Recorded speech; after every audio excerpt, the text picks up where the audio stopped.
Operation Mahadev में सुलेमान उर्फे फैजल जट, अफगान और जिब्रान 3 आतंकवादी सेना, सीआरपीएफ और जम्मू कश्मीर पुलिस के संयुक्त अभियान में ऑपरेशन महादेव में मारे गए। मैं भारत सरकार और अपने इंडियन आर्मी से तहे दिल से शुक्रिया कहना चाहूँगी। आज उन 26 लोगों को शायद जहाँ भी होंगे उनकी आत्मा को शांति मिल जाएगी। ऑपरेशन सिंदूर, आज मैंने सुना कि आज श्रावण का पहला सोमवार है और आज उसको नाम दिया गया है ऑपरेशन महादेव। तो ऐसे ही ऑपरेशन सरकार करता रहे आगे भी। आज हमको थोड़ा तो इंसाफ मिला है कि उन लोगों को अपनी सरकार ने, अपनी आर्मी ने, स्पेशली अपनी आर्मी उस पर काम कर रही है। हमारी मिलिट्री उसके लिए दिन रात मेहनत कर रही है। कभी कभी मुझे ऐसा लगता था गुस्सा कि मेरे पास राइफल क्यों नहीं है, अभी क्यों नहीं है। तब तो मैं डर गई थी, पर अभी मैं नहीं डरूंगी। अगर वो आता है सामने तो मैं मारूंगी उसको। मदरसे में सिखाया जाता है ना उनको कि आप काफिर को मारेंगे तो आपको जन्नत नहीं, अभी उनको समझ में आएगा जन्नत नहीं जहन्नुम मिलेगा। आज बहुत गर्व की बात है कि उन लोगों ने उनको मारा। मैं सरकार को थैंक यू बोलूंगी उसके लिए। मैं भारत सरकार और अपने इंडियन आर्मी से तहे दिल से शुक्रिया कहना चाहूँगी। आज उन 26 लोगों को शायद जहाँ भी होंगे उनकी आत्मा को शांति मिल जाएगी। और हम लोग भी शायद जो फैमिलीज़ अभी तक ये वेट कर रहे थे कि इसका सबका कुछ रिज़ल्ट मिले, हमें उसका बदला लिया जाए, तो आज वो शायद बदला पूरा हो गया। तो हमें भी शायद आज नींद आएगी, चैन से हम लोग सो पाएंगे। और ये उम्मीद करूँगी कि आगे ये कभी वापस ना हो, कोई भी अपने पिता या फिर अपने पति को ना खोए और देश में अमन और शांति बनी रहे। यही मैं सबसे कहना चाहूँगी कि जो ऑपरेशन सिंदूर, आज मैंने सुना कि आज श्रावण का पहला सोमवार है और आज उसको नाम दिया गया है ऑपरेशन महादेव। तो ऐसे ही ऑपरेशन सरकार करता रहे आगे भी, और कभी ऐसी चीज़ नहीं हो जो पहलगाम में हुआ था या इससे पहले जितने भी अटैक्स हुए उसमें ना हो। इसलिए मैं सरकार से विनती करूँगी कि अपने फोर्सेस को हमेशा एक्टिव ही रखे। और जो आज उन्होंने किया है 3 मंथ्स में, ये जो कंप्लीट हुआ टारगेट, जिन लोगों ने हमारे लोगों को मारा उनको आज मार के उन्होंने हमें एक बहुत बड़ा दिलासा दिया है और एक हिम्मत दी है कि शायद ही आगे ये वापस कभी नहीं होगा। और अगर हुआ भी तो हमारी सरकार या हमारी आर्मी, हमारे फोर्सेस चुप नहीं बैठेंगे। आपको लगता है कि ये एक तरीके से अब सही श्रद्धांजलि है पिताजी को, अंकल जी को? जी, मुझे लगता है कि इन लोगों को मार के उनको, उनकी आत्माओं को शांति मिली होगी, उनको श्रद्धांजलि मिली होगी। बट जब पूरा टेररिज्म ख़त्म हो जाएगा तो ही हम लोग इसको पूरा कह पाएंगे, इसको हम क्लोज्ड टेररिज्म बोल पाएंगे, ऐसा मुझे लगता है।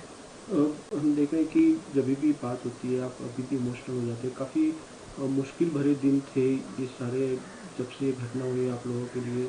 तो कैसे आप कैसे बीतते हैं आप लोगों के दिन के बारे में बताइए। हम लोग अभी भी बहुत डिफ़िकल्ट सिचुएशन में अपनी लाइफ को हैंडल कर रहे हैं।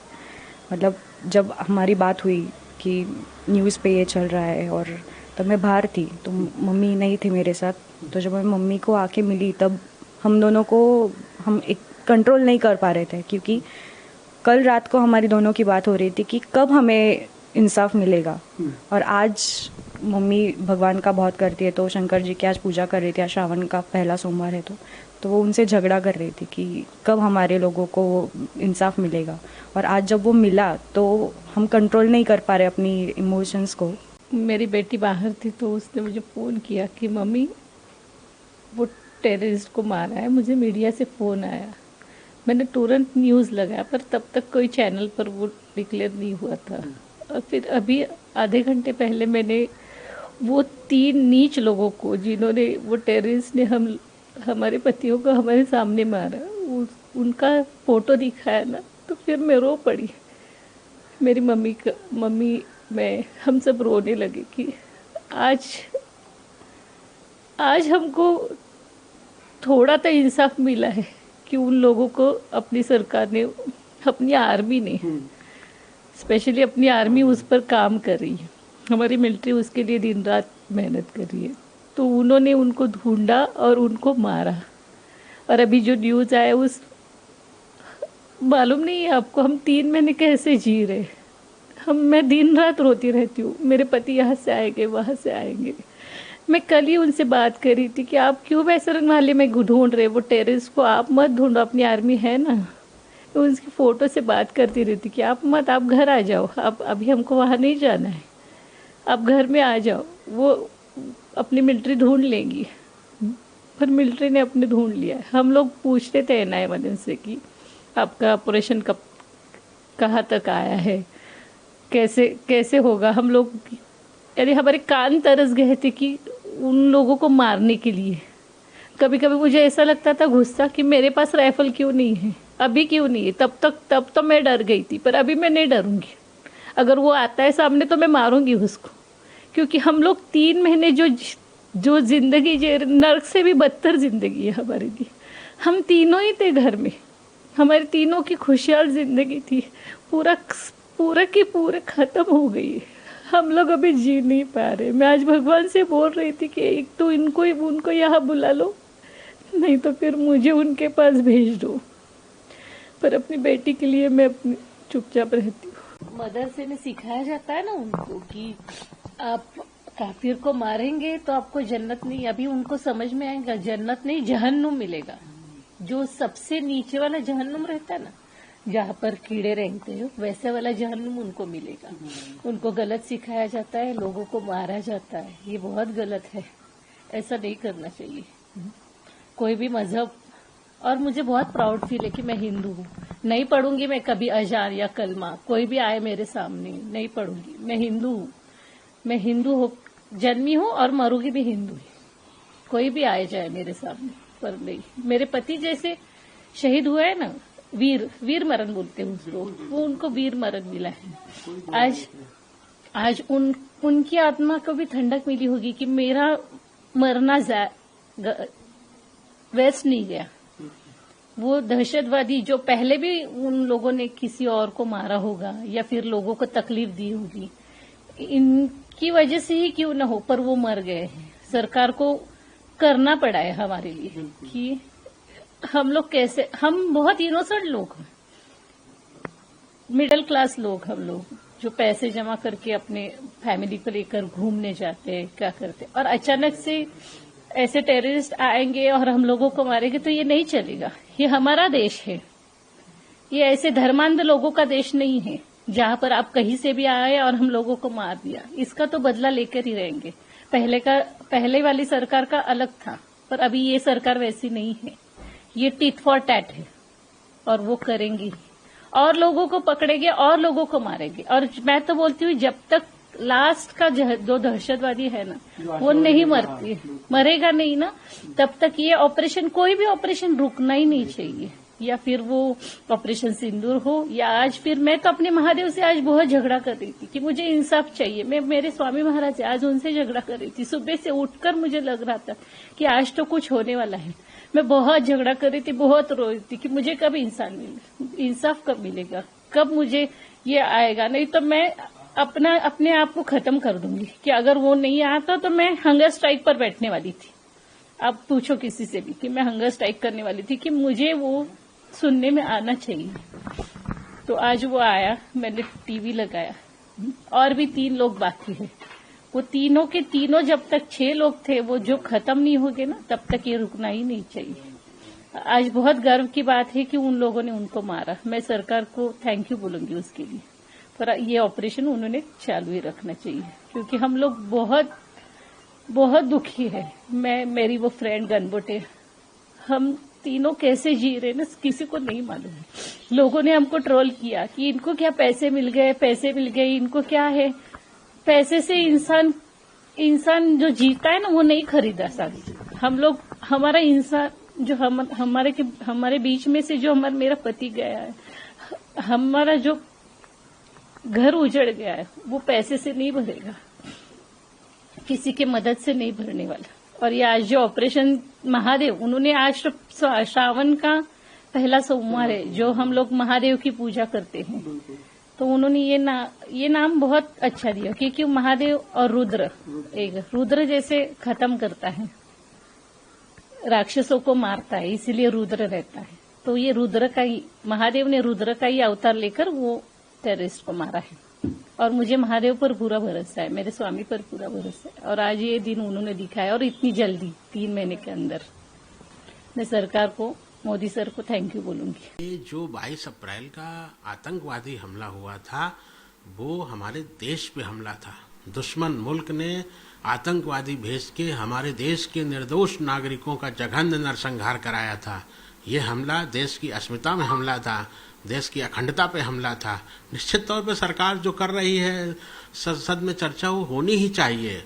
और जिस तरह हमारी सेना ने साहस और शौर्य का, पराक्रम का परिचय दिया है उन आतंकवादियों को मार करके, निश्चित तौर पे हम उनको बधाई देते हैं, हम उनका आभार व्यक्त करते हैं। और ये अपनी सेना से, अपनी सरकार से ये आग्रह करते हैं कि जब तक आतंकवाद का पूर्ण सफाया न हो जाए, तब तक ये ऑपरेशन सिंदूर जारी रहना चाहिए। चुन चुन के आतंकवादियों को मारा जाना चाहिए, चाहे वो अपने देश में हो अथवा दुश्मन मुल्क पाकिस्तान में उनके बैठे हुए आका ही क्यों न हो। आज देश के गृह मंत्री अमित शाह जी पार्लियामेंट में ऑपरेशन सिंदूर को लेकर बात कर रहे हैं, चर्चा चल रहे हैं, सांसदों को बता रहे हैं कि ऑपरेशन सिंदूर में सरकार के द्वारा क्या क्या कदम उठाए गए और आगे क्या कदम उठाए जाएंगे। आपको क्या लगता है, जिस तरह से सरकार लगातार बिल्कुल ऑपरेशन सिंदूर को लेकर चर्चा पर तैयार है और चर्चा कर रही है? ऑपरेशन सिंदूर निश्चित तौर पे भारत सरकार द्वारा उस घटना के बाद उठाया गया बहुत बड़ा निर्णय था, बहुत बड़ा कदम था। और देश में जिस तरह पाकिस्तान ने हमला कराया था आतंकवादियों के द्वारा, उसका मुंहतोड़ जवाब हमारे देश की सरकार ने, हमारी सेना ने दिया। आतंकवादियों के 9 अड्डों को नष्ट करके, जैसा गृह मंत्री जी और कल रक्षा मंत्री जी बोल रहे थे कि लगभग 100 आतंकवादियों को मारा गया है वहां। तो ये सरकार की बहुत बड़ी प्रतिक्रिया है उस घटना को लेकर के, और सरकार ने बहुत बड़ा कदम उठाया है। तो मैंने तो शुरू से ही इस सरकार की इस कार्रवाई के लिए मैं सरकार का आभार व्यक्त कर रहा हूं, और सेना के साहस, शौर्य और पराक्रम की लगातार मैं प्रशंसा कर रहा हूं। उसका पूरा देश कर रहा है। कुछ सवाल थे विपक्ष के, जिस तरह से सरकार ने उन सभी सवालों के जवाब दिए हैं। कल रक्षा मंत्री राजनाथ सिंह ने जिस तरह से जवाब दिए, आज अमित शाह जी जिस तरह से जवाब दे रहे हैं, सरकार ने जितनी अब तक कार्रवाई की है ऑपरेशन सिंदूर को लेकर, आप लोग पीड़ित परिवार है, विक्टिम परिवार है, आप लोगों को क्या लगता है सरकार के द्वारा जितने भी पक्ष रखे गए, कितना आप लोगों ने इन पक्षों को माना है? मेरा मानना था, ये मैं सिर्फ अपने इकलौते पुत्र की शहादत के लिए नहीं बोल रहा हूं, सारे 26 लोगों के लिए। देश पे जो ये आतंकवादी हमला होता है, हमारे निर्दोष नागरिक मारे जाते हैं, वो हमारे देश पे हमला होता है, ना कि कोई व्यक्तिगत हमला हमारे ऊपर नहीं था। ये देश पे हमला था जिसमें मेरा पुत्र शहीद हुआ। मैंने भारत सरकार से लगातार ये मांग की है कि उन शहीद हुए लोगों